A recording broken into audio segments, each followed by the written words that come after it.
मैं दीपक कुमार सिंह। धर्मो रक्षति रक्षिता, अर्थात जो व्यक्ति धर्म की रक्षा करता है धर्म उसकी रक्षा करता है। यदा यदा ही धर्मस्य ग्लानिर्भवति भारत अभ्युत्थानं धर्मस्य तदात्मानं सृजाम्यहम्। हेलो एवरीवन, आप सभी का स्वागत है इस सेशन में। आज के सेशन में हम देखेंगे कि आखिर नीति शास्त्र है क्या। ठीक है, इसके बारे में चर्चा करेंगे कि नीति शास्त्र क्या है, नैतिकता क्या है, और नीति शास्त्र के जो थोड़े से आयाम हैं उनके बारे में चर्चा करेंगे कि नीति शास्त्र जो है अपने आप में क्या है। नॉर्मली क्या होता है कि जब आप एथिक्स की ट्रांसलेशन करते हो तो नैतिकता जैसा शब्द आपको देखने को मिलता है, लेकिन वास्तविकता में वो नीति शास्त्र है और नैतिकता मॉरलिटी को कहते हैं। तो हम आज ये भी देखेंगे कि एथिक्स और मॉरलिटी में क्या डिफरेंस है, और उसके अलावा हम इस पे भी चर्चा करेंगे कि हमारे यहाँ जो नीति शास्त्र है वो नीति शास्त्र क्या होता है, उसको समझने की कोशिश करेंगे। ठीक है, तो चलिए आगे बढ़ते हैं आज के सेशन में। तो सबसे पहले मैं आपको बताऊं कि नीति शास्त्र की अगर हम परिभाषा देखें तो कहा जाता है कि नीति शास्त्र वह नैतिक सिद्धांत या मानदंड है। तो अपने आप में आपको मालूम हो जाना चाहिए कि यह अपने आप में एक सिद्धांत है और एक मानदंड है जो समाज में मानव व्यवहार और आचरण को नियंत्रित करता है। ठीक है, तो इसका मतलब क्या है बेटा कि ये आपके व्यवहार को और आपके आचरण को नियंत्रित करने का जो मानदंड होता है, सिद्धांत होता है, वही नीति शास्त्र होता है। फॉर एग्जाम्पल, घर में अगर कोई बड़े आते हैं तो हमें उन्हें उनका आशीर्वाद लेना चाहिए, यह नीति शास्त्र ही सिखाता है। जब बच्चे रहते हैं छोटे तो उनको हम बचपन से सिखाते हैं कि आपसे बड़े हैं, ठीक है, आप इनसे आशीर्वाद ले लो। ठीक है, तो आशीर्वाद जब लेते हैं आप नमस्ते करते हैं, चाहे आप पैर छूकर आशीर्वाद लेते हैं, तो ये क्या है, ये समाज में अच्छा माना जाता है। तो नीति शास्त्र का एक आयाम यह भी है कि समाज क्या चाहता है। नीति शास्त्र एक ऐसा चश्मा है जो समाज का चश्मा है, जिसमें हमें खुद को ऐसा ढालना होता है कि समाज के चश्मे में हम फिट बैठे। आपने जाहिर सी बात, आपने हमेशा अपने जीवन में देखा होगा कि जब आप कोई अनैतिक कार्य करते हैं तो डरते हैं, और डर उसी के अंदर होता है जो अनैतिक कार्य करता है। तो अनैतिक कार्य करने वाला व्यक्ति डरता क्यों है? क्योंकि वो समाज के चश्मे में फिट नहीं बैठता। जब आप समाज के चश्मे में फिट बैठते हैं तो उसे ही नीति शास्त्र कहते हैं, क्योंकि नीति शास्त्र हमारे समाज का एक ऐसा पहलू है जो हमारे व्यवहारों को और हमारे आचरण, इन दोनों को निर्देशित करता है। आई बात समझ में बेटा? इन दोनों को क्या करता है? निर्देशित करता है। आगे बढ़ते हैं। बोला जाता है कि यह सिद्धांत हमें यह बताता है कि क्या सही है और क्या गलत है, क्या स्वीकार्य है, क्या समाज स्वीकार्य करेगा, और क्या अस्वीकार है, क्या समाज स्वीकार नहीं करेगा। इसीलिए बोला जाता है कि नीति शास्त्र समाज में व्यवस्था, निष्पक्षता और सामंजस्य बनाए रखने में मदद करती है और नैतिक निर्णय लेने के लिए एक ढांचा प्रदान करती है। आसान भाषा में कहूं तो एक मानव है, ठीक है, इस मानव के व्यवहार को, एक मानव है तो इस मानव के व्यवहार को इस प्रकार से, ठीक है, इस मानव के व्यवहार को इस प्रकार से निर्देशित किया जाए कि वह यह समझ पाए कि क्या उचित है और क्या अनुचित है। इस प्रकार से यदि व्यक्ति उचित और अनुचित के बीच में, ठीक है, अगर अंतर कर पाएगा तो वह व्यक्ति समाज में एक अच्छी व्यवस्था, ठीक है, समाज में निष्पक्षता, क्लियर है, और समाज में सामंजस्य को बढ़ाएगा। ये बात समझ में? ये चीज जो है हमें नैतिकता सिखाती है, ये चीज हमें नीति शास्त्र सिखाती है। नीति शास्त्र में हम वही करते हैं, ठीक है, नीति शास्त्र में हम वही करते हैं जो समाज हमसे कहता है, जो समाज कहता है। ये बात समझ में? जी हाँ, नीति शास्त्र में हम वही करते हैं जो समाज हमसे क्या करता है, कहता है। जैसे मैं एक एग्जांपल देता हूं। उदाहरण के लिए अगर हम देखेंगे तो विभिन्न समाज है हमारे यहाँ पे, महिलाओं के व्यवहार को लेकर नैतिक मानदंड भी भिन्न भिन्न होते हैं। जैसे अगर आप मेट्रो शहर में देखेंगे तो घूंघट ना करना अनैतिक नहीं माना जाता। शहरों में अगर महिलाएं घूंघट नहीं कर रही तो उसे अनैतिक नहीं माना जाता। तो जब वहां पे समाज के चश्मे में ही, समाज का जो चश्मा है उसमें घूंघट को अनैतिक नहीं माना जाता, तो शहरों में जो है महिलाएं बिना घूंघट के भी रहती हैं। लेकिन वहीं अगर हम दूसरे पहलू में ग्रामीण क्षेत्रों की बात करें, तो ग्रामीण क्षेत्रों में अगर कोई महिला है, खासकर अगर वो अपने ससुराल में है, तो वो अगर घूंघट नहीं करती तो उसे अनैतिक माना जाता है। तो यदि एक महिला ससुराल में है अपने और वह घूंघट नहीं करती है, तो इस चीज को अनैतिक माना जाता है। इसलिए अगर आप देखेंगे तो ग्रामीण परिवेश में लोग घूंघट करते हैं और शहरी परिवेश में नहीं करते हैं, क्योंकि इसमें अंतर क्या हो गया, शहर और ग्रामीण, ठीक है, इन दोनों के मानदंडों का, ये बात समझ में, हाँ, इन दोनों के नियमों का, क्योंकि दोनों जगह पे दृष्टिकोण अलग अलग है, इसलिए वहां के लोगों का व्यवहार भी क्या है, अलग अलग है। इसलिए ठीक है, व्यवहार, ठीक है, अलग है। आई बात समझ में? तो किस प्रकार से नैतिकता जो है हमारे व्यवहारों को निर्देशित करती है, वो आपको यहाँ पे देखने को मिला होगा, नीति शास्त्र। अब बात करते हैं कि नीति शास्त्र को अगर अच्छे से समझना है तो इससे जुड़ी कुछ मुख्य अवधारणाएं, आइए हम उन अवधारणाओं पे चलते हैं। सबसे पहले कहा जाता है कि नीति शास्त्र स्वयं में उद्देश्य है, एंड इन इटसेल्फ है। मतलब नीति शास्त्र का पालन किसी अन्य लाभ के लिए नहीं किया जाता है, ठीक है। आप सत्य बोले, आप जो जरूरतमंद है उसकी सेवा करें, आप बड़ों का सम्मान करें, छोटों को प्यार करें, यह इसलिए नहीं है कि इसके बदले में आपको कोई फल मिलेगा। नैतिकता अपने आप में ही एंड है, अपने आप में ही लक्ष्य है, और यह स्वयं में उद्देश्य होता है। तो इसीलिए बोला जाता है कि नीति शास्त्र का पालन किसी अन्य लाभ के लिए नहीं, बल्कि स्वयं में संतोष और खुशी का स्रोत है। कभी जरूरतमंद की सहायता करके देखिए, क्या अपने आप में हमें एक खुशी, ठीक है, एक प्रसन्नता प्राप्त होती है, और यही जो खुशी प्रसन्नता है ये हमारे यहाँ पे नीति शास्त्र का आधार रखती है। नैतिक कार्य व्यक्तिगत संतोष और सामाजिक प्रशंसा लाते हैं, चाहे कोई भौतिक लाभ हो या ना हो। किसी की सहायता करने से भले ही आपको कुछ प्राप्त ना हो, लेकिन फिर भी वो आपके लिए क्या होंगे, उचित होंगे, क्योंकि यही क्या है, नैतिकता है। आ गई बात यहां तक समझ में? तो नीति शास्त्र क्या है, स्वयं में उद्देश्य है। कभी नीति शास्त्र को अगर व्याख्या करनी आई तो इस तरीके से पहला पॉइंट आपको समझ में आ जाना चाहिए। अगर आप देखेंगे तो यहाँ पे देखिए, मैं इसका एक उदाहरण देता हूं, रक्तदान करना, ये चैरिटी करना। अब रक्तदान करने से आपको कोई भौतिक लाभ नहीं है, लेकिन आपको मानसिक और भावनात्मक संतुष्टि प्राप्त होती है, और यही नैतिकता है, यही नीति शास्त्र है। अगर मैं इसको थोड़ा संस्कृत के श्लोक से कनेक्ट करूं, भगवत गीता, तो कर्मण्यवाधिकारस्ते मां फलेषु कदाचन मां कर्म फल हेतु भूर्मु, ठीक है, माते संगोत्स कर्मणि। तो सीधे लिखा हुआ है कि मां कर्म फल हेतु, ठीक है, मां कर्म फल हेतु माते संगोत्स्व कर्मणि। अर्थात तुम्हें अपने निश्चित कर्मों का पालन करने का अधिकार है, लेकिन तुम अपने कर्मों का फल प्राप्त करने के अधिकारी नहीं। तुम स्वयं को अपने कर्मों के फलों के कारण मत मानो, ना ही अकर्मा रहने की आसक्ति रखो। अर्थात तुमने जो भी कर्म किए हैं, ठीक है, तुम अपने कर्मों का फल प्राप्त करने के अधिकारी नहीं हो। जो तुम्हें मिलता है वो ठीक है, लेकिन कोई भी कार्य इसलिए नहीं किया जाना चाहिए कि भाई उससे हमें किसी प्रकार का फल मिले, ठीक है। कार्य अगर सही है तो उसे आप किसी भी प्रकार से आपको करना ही चाहिए। क्यों?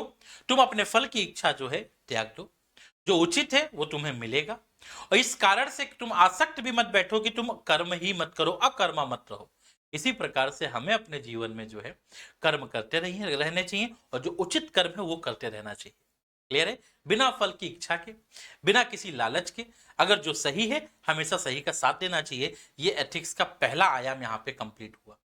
आइए दूसरी अवधारणा पे चलते हैं, नीति शास्त्र के परिणाम।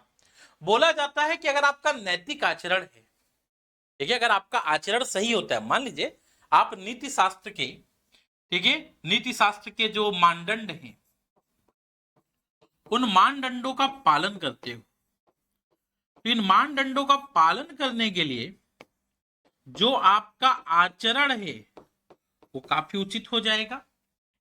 और जब आपका आचरण बहुत ही अच्छा हो जाएगा, ठीक है। जब आपका आचरण बहुत अच्छा हो जाएगा तो व्यक्ति जो है आपकी प्रशंसा भी करेगा और आपको सम्मान भी मिलेगा, है कि नहीं है? प्रशंसा भी होगी, सम्मान भी होगा। कैसे? एक उदाहरण से समझते हैं। एक नैतिक व्यक्ति को समाज में हमेशा सम्मान और प्रशंसा मिलती है। भगवान राम को देख लीजिए, हमने तो खैर टीवी में देखा, आपने भी टीवी में देखा होगा, कहानियां पढ़ी होंगी, कहानियां सुनी होंगी घर में दादी से, दादा से, माता पिता से। लेकिन अगर मैं भगवान राम को देखता हूं तो उनके चेहरे पर जो प्रसन्नता है, शालीनता, क्योंकि जो व्यक्ति अच्छे कार्य करता है, ठीक है, कोई आभूषण नहीं है, ये लंकेश्वर की तरह, ठीक है, सादा वेशभूषा है, चेहरे पे प्रसन्नता है, क्योंकि मर्यादा पुरुषोत्तम राम है। अपने जीवन में जो भी किया सामाजिक मानदंड के अधिकार आधार पर किया, और इसलिए हमेशा व्यक्ति जो है वह सही माना जाता है। वही आप देखेंगे महान विद्वान लंकेश्वर रावण, बहुत बड़े विद्वान, ठीक है, बोला जाता है कि इनसे बड़ा विद्वान कोई था भी नहीं, लेकिन बस वही चीज है, समाज के अनुसार आपने कार्य नहीं किया तो समाज अब आपको क्या करेगा? उस सही दृष्टि से या प्रशंसा का पात्र नहीं मानेगा और समाज आपकी आलोचना करेगा। तो वास्तविकता यही है कि अगर हम नीति शास्त्र का पालन करते हैं तो नीति शास्त्र का परिणाम क्या है? समाज में हमारा मान सम्मान बढ़ेगा और लोग जो है हमारी प्रशंसा करेंगे और हमारी सम्मान करेंगे। तो ये चीज आपको ध्यान देनी है। दूसरी चीज तो ये हो गई। तीसरी चीज यहां पे आ जाती है, अच्छा खैर उन चीजों पे आगे बढ़ने से पहले एक और श्लोक मैं आपके लिए लेकर आया भगवत गीता से ही, ठीक है, भगवत गीता से, यदाचरति श्रेष्ठस्त देवेतरो जना सायत प्रमाणम कुरुते लोकस्त दनु वर्तते। मतलब श्रेष्ठ मनुष्य जो जो आचरण करता है दूसरे मनुष्य वैसा ही वैसा आचरण करते। कोई नहीं कहता अपने बेटे से कि तुमको रावण बनाएंगे, हर कोई कहता अपने बेटे से राम को देखो, ठीक है। तो जो श्रेष्ठ व्यक्ति होता है, जो श्रेष्ठ मनुष्य होता है, जो नैतिकता का पालन करता है, उसी का ही आचरण सब स्वीकार करना चाहते हैं। वह जो कुछ प्रमाण देता है दूसरे मनुष्य उसी के अनुसार आचरण करते हैं। क्लियर है? और इसी प्रकार से अगर आप देखेंगे तो भगवत गीता का यह श्लोक नीति शास्त्र के उसी परिणाम की व्याख्या करता है। आगे बात समझ में? जी आगे बढ़ते हैं। अगला है नीति शास्त्र के निर्धारक। हम सभी को मालूम है कि नीति शास्त्र है क्या, अब तक देखा, लेकिन नीति शास्त्र का निर्धारण कैसे होता है? तो नीति शास्त्र का विकास जो है हमारे अंदर एक तो अंतःकरण से होता है, जो हमारी व्यक्तिगत मूल्य हैं, आंतरिक नैतिकता है वो बताती। जैसे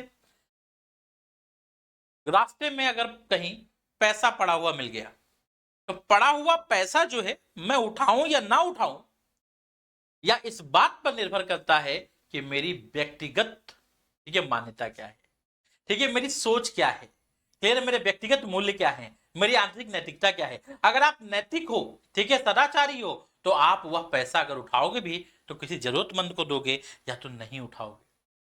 सबसे बड़ी चीज है। दूसरी चीज आती है परिवार और पालन पोषण। जैसा परिवार होगा, जैसे तुम्हारी पेरेंटिंग होगी, पालन पोषण होगा, वैसी नैतिक मूल्यों का समावेशन होगा। जैसे एक लड़की जो है अपने पिता से सीखती है कि अपोजिट जेंडर के प्रति व्यवहार कैसा होना चाहिए, ठीक है।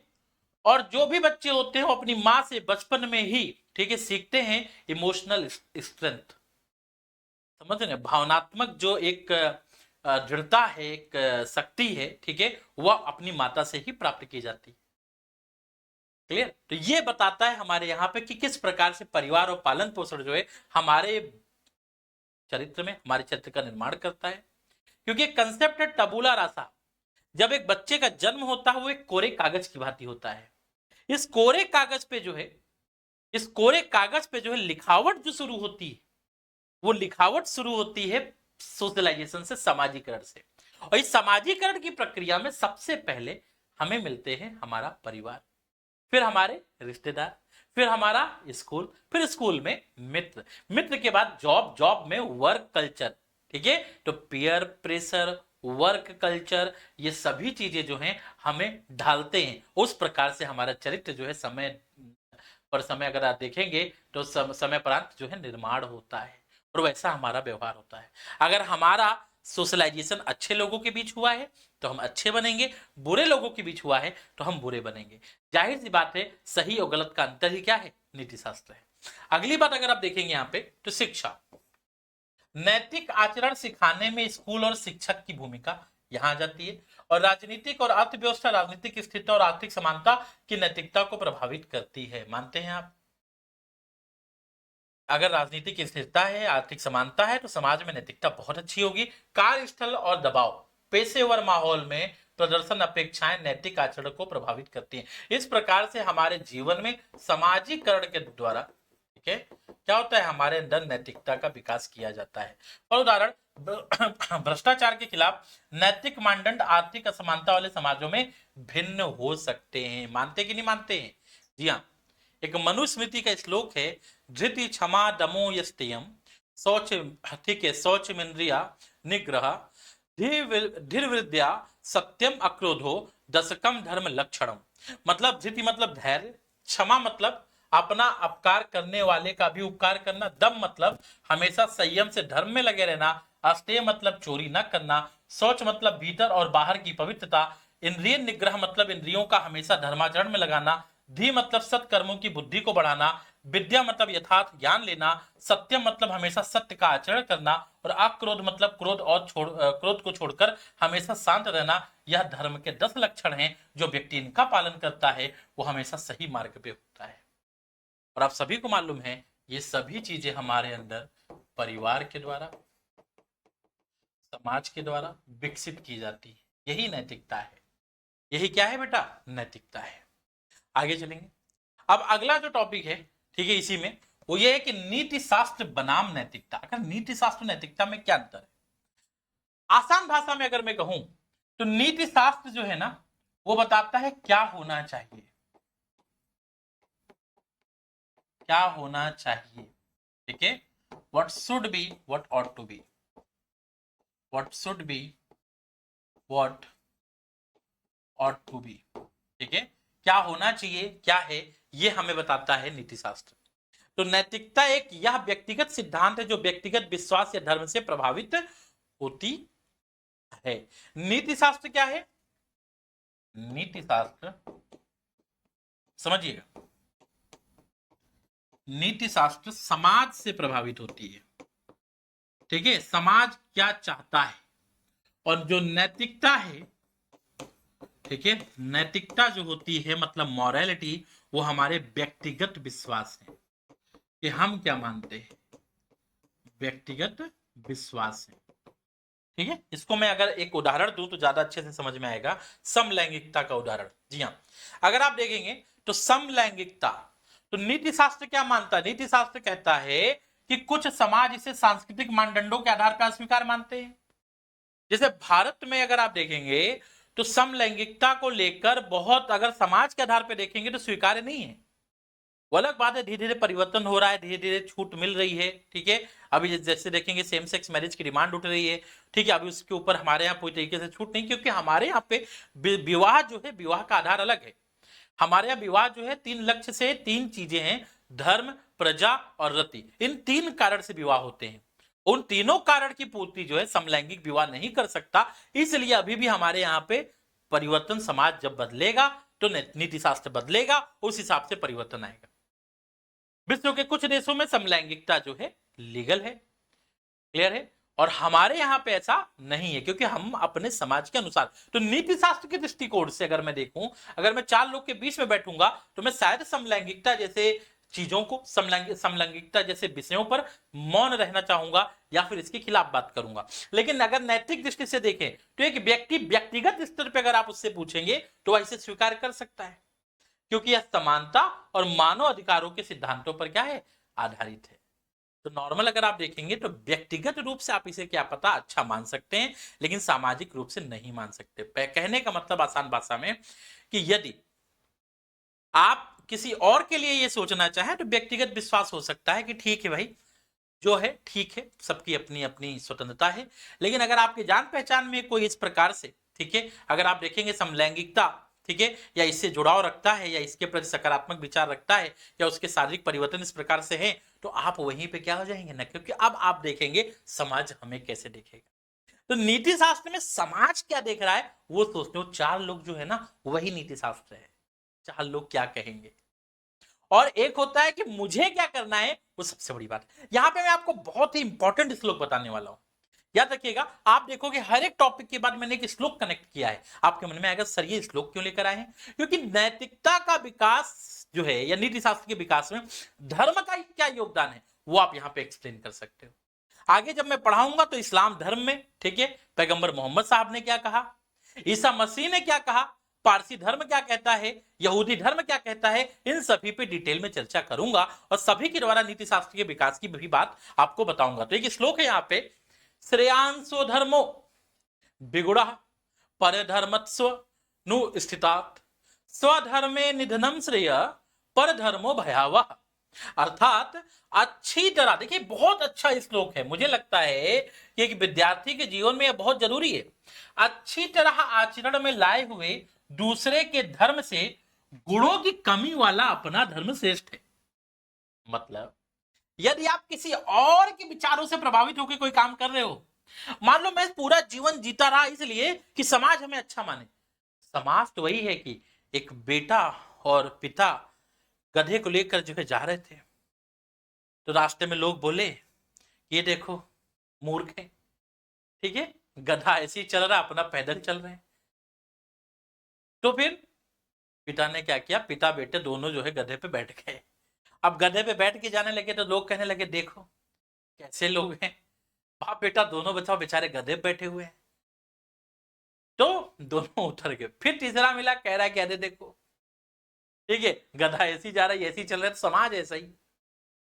अगर आप, ठीक है, अच्छी तरह से आचरण में लाए हुए दूसरे के धर्म को स्वीकार करते हैं या दूसरे के आचरण को स्वीकार करते हैं, दूसरे के लिए स्वीकार करते हैं, उससे अच्छा जो है कम गुणों वाला और कम अपना धर्म ही श्रेष्ठ है।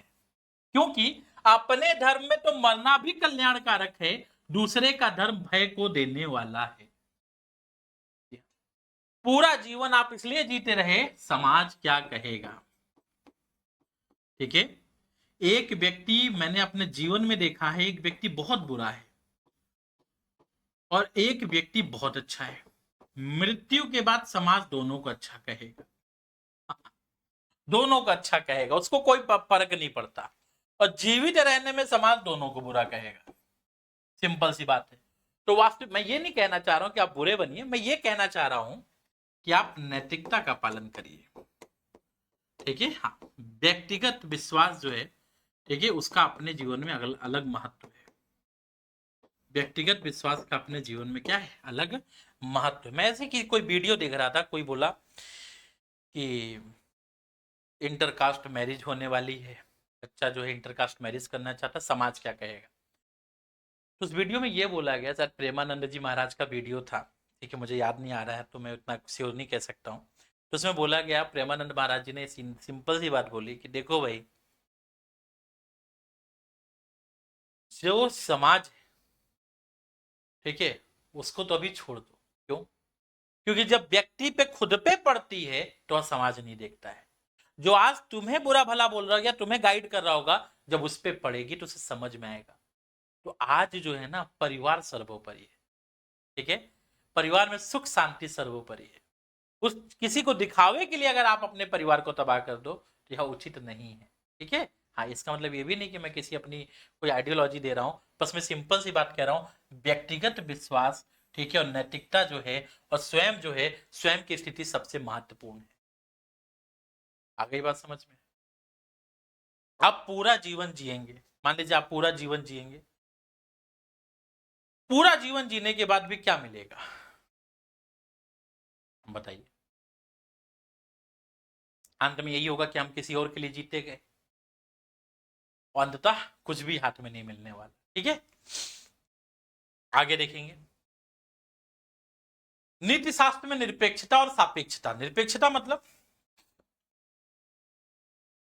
कुछ ऐसे मूल्य या मानदंड हैं जो किसी भी समाज में सही माने जाते हैं। फॉर एग्जाम्पल, सत्य बोलना।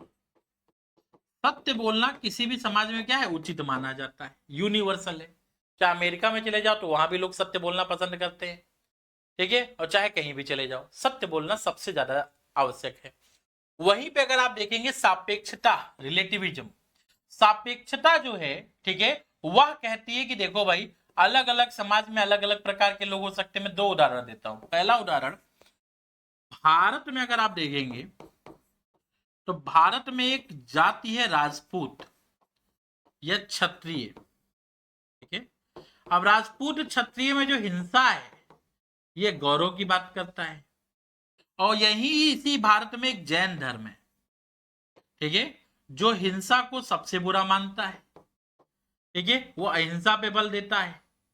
तो वह हिंसा की निंदा करता है, वो हिंसा को गौरव मानते हैं। एक ही समाज की बात है, बस अंतर क्या है, मतलब एक ही देश की बात है, बस अंतर क्या है, समाज अलग है। आई बात समझ में? इसी प्रकार से अगर मैं भारत की बात करूं तो भारत में शराब का सेवन अच्छा नहीं माना जाता बेसिकली, ठीक है जी हाँ। लेकिन विदेश में जो लोग ठंडे प्रदेश में रहते हैं, बिना शराब के जी नहीं सकते।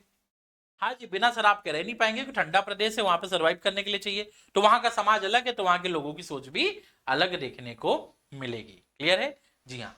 जैसे आप देखेंगे, सत्य बोलना, हिंसा से बचना विश्व स्तर पर नीति शास्त्र के उदाहरण है। अगर मैं सापेक्षता की बात करूं तो अमेरिका में मुक्त अभिव्यक्ति एक मौलिक अधिकार है, वहां पे फ्रीडम ऑफ एक्सप्रेशन है। लेकिन वही चाइना में देखेंगे तो लोगों को जो है प्रतिबंधित किया जाता है। कहता है राष्ट्रीय सुरक्षा के लिए आपको जो है बहुत कम जो है फ्रीडम ऑफ एक्सप्रेशन दिया गया है। चीन में आप देखेंगे समाज बिल्कुल अलग हो जाता है कि नहीं है? तो ये वास्तविकता आपको यहां देखने को मिलेगी। अंतिम श्लोक है, यदा यदा ही धर्मस्य ग्लानिर्भवति भारत अभ्युत्थानम अधर्मस्य तदात्मानं सृजाम्यहम् परित्राणाय साधूनां विनाशाय च दुष्टकाम। ठीक है, धर्म संस्थापनार्थाय संभवामि युगे युगे। मतलब जब जब धर्म की हानि होगी, अधर्म में वृद्धि होगी, तब तब मैं प्रकट होऊंगा।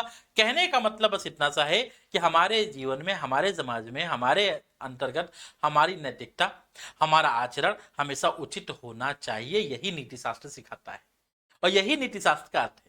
एक व्यक्ति को यह मालूम होना चाहिए क्या सही है क्या गलत है, और सही गलत के बीच का अंतर जो है नीति शास्त्र सिखाता है।